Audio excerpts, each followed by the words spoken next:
I really don't know how to say this, and I don't want to offend you by any means. But sometimes we want to put blame on our politicians or our economy or our government, when really we should blame ourselves a little bit. Now, what am I talking about? Please don't get upset with me, because our economy does suck, and our government frivolously spends and wastes money like there's no tomorrow. But what can we proactively do versus reactively do? We complain about vehicle prices, but we still buy them.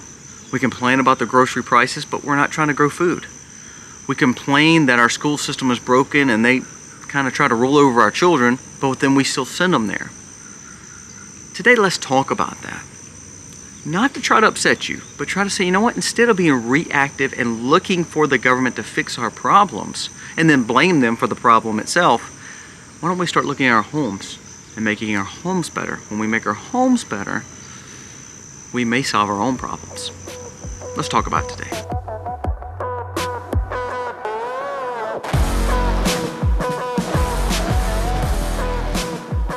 Hey guys, welcome to the Max. Thank you so very much for being here. You see we're in a disaster zone because we're doing some closing in of that porch. If you remember, if you watch our vlog channel, you'll know that.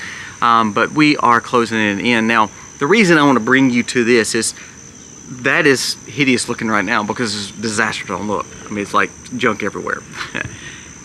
What are we doing it with though? Cash. We're making sure that we're going in more debt because I want to make sure that if I'm going to spend the money, it's money I have. Now, why is that important to this video? Well, first of all, let's talk about 3 complaints that we hear the most. One's our school system. We believe that it's a broken school system. I mean, Trump, Vivek, and Thomas Massey, people like that has been talking about dismantling Department of Education because it hasn't really worked. Our kids are not getting any smarter. For instance, Vermont just came out and stated that parents don't have rights. The school system can put something in their arm if they wanted to. California schools came out and said that if the kids want to turn into another person, a male or female, then therefore they could do that without the parents' knowledge. So we see problems with the school system and we complain about it, don't we? Our food system, we talk about it costing a ton of money. Not only to buy, to go out and eat. I mean, it's broken. We need more food. We need to make sure that we can afford food. However, we really don't ever do anything about it, do we? And number 3, our money. I mean, gosh, it takes so much money to live now. How can we keep on doing it? However, we pile up debt each and every week, month, and year. Now, a lot of this problem is government blame. I understand that. But one good thing we've done in our generations is blame someone else for our problems. Well, today, not to offend you, I want us to talk about how we can fix our own problems by being proactive and not reactive. Because right now, we're all just being reactive. Well, it's the government's fault. The government's wanting to do this. You can blame them some, but let's get a hold on our homes first. Now, not only do you want to have a good marriage, you want to make sure that you're being the best father or mother you can be if you are raising children or if you have grandchildren. Here's the things I want to talk about. First, let's talk about the school system. I can complain about the school system. I don't like paying taxes to fund the school system. Guess what I've done though?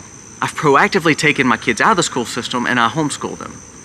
Now, when people say, oh, I can't do that, I've got to work. No, we made sacrifices. My wife was a nurse. She made very good money before we sacrificed to come home. Now, am I trying to build ourselves up? No. What I'm trying to say is this. There's 2 ways you fix a school system. You proactively go and you start being the best PTA, the best parent you can be, and you cause the most problems and disruptions at those school boards. Because what they're trying to teach your children may not be arithmetic, language arts, and history.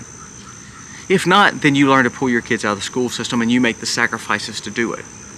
The more we complain about a school system that's broken to then turn around and still send our kids there, we can expect the government to raise our children right.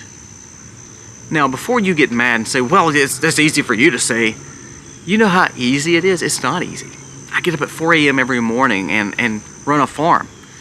I then go to work and then I do side hustles and we sell stuff off farm and we sell stuff that my wife makes because we wanted to make the sacrifices to raise our own children, not the government, because we know they can't do it. Now, at the same time, There's local parents who choose to send their kids there, but they are proactively trying to affect the school board. They're running for school board elections. They're making sure they're being proactive. So therefore, we have a pretty good public school system here. Not that I want my kids to go to it, but if you're not going to homeschool, it's not half bad. Why? Because it took parents being proactive. So if we want to fix our school system, you can try. If you're in some of these areas that can't fix their school system, why don't you think about homeschooling? Take it upon yourself. Why don't you think about co-ops? Say, for instance, you can't, but there's another family who can, and you work out saying, okay, there's 5 families that's going to co-op, and you teach history on this day, you teach social studies on this day, you teach math on this day, you teach language arts on this day. Then we're going to get together on a Friday, and we'll have physical education and talk about what we've learned for the week. You could do co-ops. You know, there's a lot of states that love seeing more cooperatives when it comes to homeschooling or private schooling.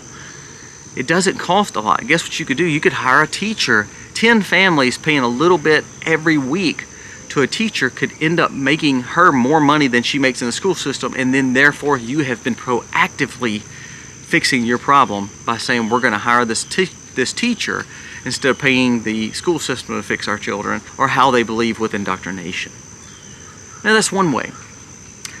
You have to figure that out.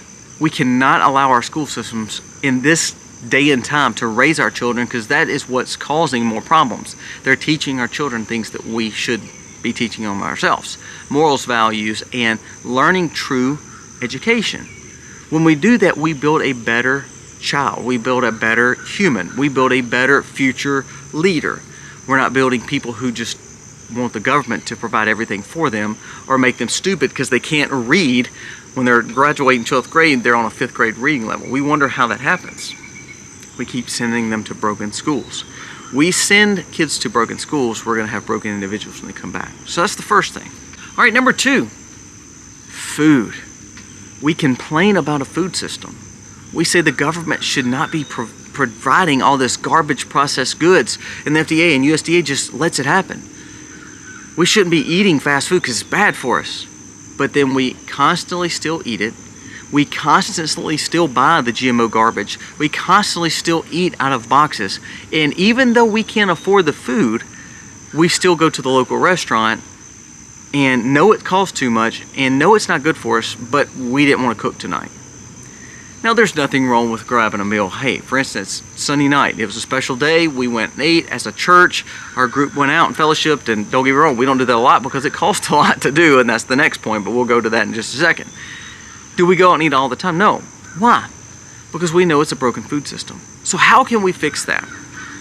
Do you know less than about 5% of individuals actually are fully sustainable to where they can provide all their own food? Now listen to this. Less than 25% of people even know how to grow food and make sure that they can take a portion of their diet and be sustainable. So if people are not stocking their pantries with their foods, and they're saying we want better foods, however they're not willing to buy the better foods or not willing to grow the better foods or fix their own broken system, then why do they think the government is going to all of a sudden do it? It's kind of like the first point with the school system. If it's a broken school system, there's only a few ways to be proactive to fix it. You go to the school boards, or you take your schools out, or you take your kids out.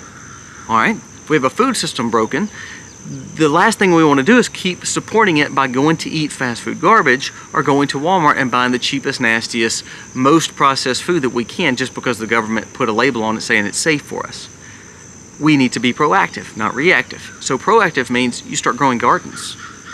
You start figuring out how to raise animals. Now, say for instance you live in an apartment and you can't raise animals. That's okay. You live in a subdivision, you can't have a rooster crowing every day. That's okay. There's people that still can. So how can you work out a food system that's not broken? You talk to a local farm. You know the cooperatives I was telling you about with homeschooling? You could do cooperatives with farming. They're called CSA, Consumer Supported Agriculture. Find a local CSA, find a local greenhouse, find a local farmer who's willing to support your family. You know, there's people that come here, they buy certain foods and support us, and they help raise food because it's food shares, because we want to build that same kind of community that provides food for them when they can. There's someone that comes here every week to purchase one thing from us because it is a big part of their diet, because they live in town and they can't grow food there. You know what? They're being proactive, not reactive. They could just go to McDonald's and eat, but no, they said, I don't want to do that. I want to make my kids eat better quality food. So if we're going to complain about it and want better diets, and yes, our government should do better with a broken food system, don't get mad at them when they're trying to do GMO crops, because not enough people are growing their own food. So therefore they have to mass produce all this food with no disease, and so therefore they're trying to develop this new technology. Don't get mad when this certain billionaire wants to take meat away from you and make you eat seaweed and vegan style burgers when it's bad for us, and we realize that, and we're still supporting it because we're choosing not to support the local farm or choosing not to raise our own food because it's just too inconvenient. The thing about owning farms, I own a family milk cow, and of course I own a lot of other animals too. Do you know how hard it is to get up at 4 a.m. and milk every morning? No, that's not saying kudos to me and benefits to us. What it is it's hard work. It's inconvenient sometimes. I have to pay somebody to come in, and if I just go overnight to somewhere, I have to make sure that my cows get milked. But you know what? It's sustainability.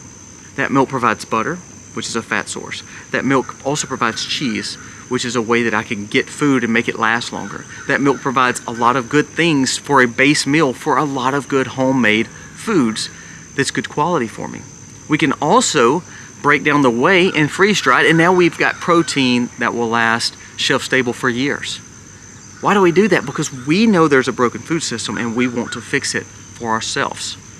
So just like the school system, instead of blaming the government to fix our food system, instead of blaming the government for providing all these terrible crops, why don't we start learning how to grow seeds and grow foods and grow meat and make sure that we're providing for ourselves? And if we can't, then we support the local markets.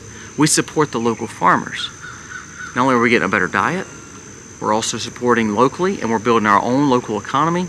And I promise you, you're probably using cash, which is the third option, because they don't want credit cards and they don't want all this fake money either. And that leads us right to the third point. We complain about a bad economy. We complain about our government overspending, and yes, they do. I don't want to take up for the government. They are wasting our tax dollars. But are you wasting money that you shouldn't be wasting too? So a few things. Proactive when it comes to your money. Are you building a budget? Do you and your spouse talk about your money? Do you say, okay, I make X amount of dollars and I can only spend X amount of dollars, and I have to realize what's needs and not wants? You know why vehicles cost $70, $80, $90, $100,000? It's because people are willing to spend the money that they don't have to buy the $70, $80, $90, $100,000 vehicle to impress somebody that they probably don't like. Our economy is consumer driven. You know how you get the cost of vehicles down? You quit buying vehicles.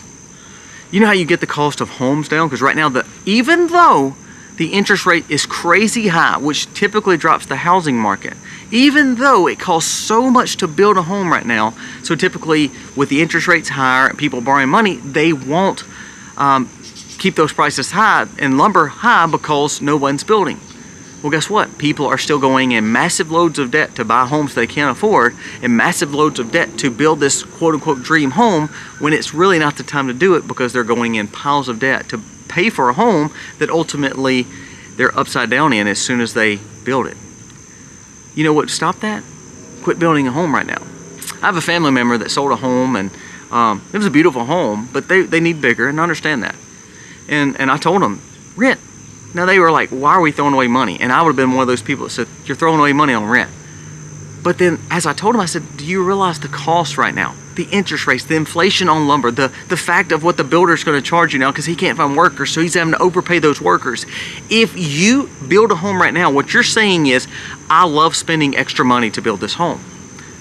If you go buy a new vehicle instead of a used vehicle right now, you're saying, I love spending $70,000 or $80,000 on a brand new SUV that I have to have, instead of buying one for $20,000 that's got high mileage that's still okay to use. If we learn to quit spending money we don't have, then I believe we would fix a lot of the economy, because remember, it's consumer driven. Do we need those new clothes? Do we need that Amazon package? Do we need those things if we can't pay for it? We've been talking about closing this area in for a long time. It's taken years for us to actually save up the money to do it. Now, I didn't have to do it, but if I did it with debt, then I was supporting a problem with a broken system and the fact that I don't have the money to pay for it. Or I could save up and know that those costs are going to come, and been buying the stuff over time and making sure that I have built up the amount of money to pay for it. If I want to fix my local economy, if I want to fix my own self, I have to start fixing my own budget first. And that does not give a pass to the government. And that doesn't give a pass for how much Walmart's charging or how much XYZ store is charging. But when we learn to grow our own food, when we learn to sacrifice and say, you know what, I don't need this today. I don't need this Amazon package. I don't need to go to the Mexican restaurant tonight. I don't need to go to McDonald's today. When we learn to do that, then it helps us sacrifice and make some inconveniences sometimes to then turn around and start saving some money. When we learn to save money, then we learn to be more frugal. When we learn to be more frugal, then we start fixing our personal economy. You know why I drive a 97 or an 03? You know why my son drives a 08? Do you know why? Because we could pay cash for them and we still drive those vehicles. And yes, I have 2 vehicles in the shop right now that's going to cost me a few $100s. But that's still better than having a $1,500 or $2,000 note per month for 8 years with the interest rate of 8%. Now, why am I saying all this? The government does need blame, no doubt.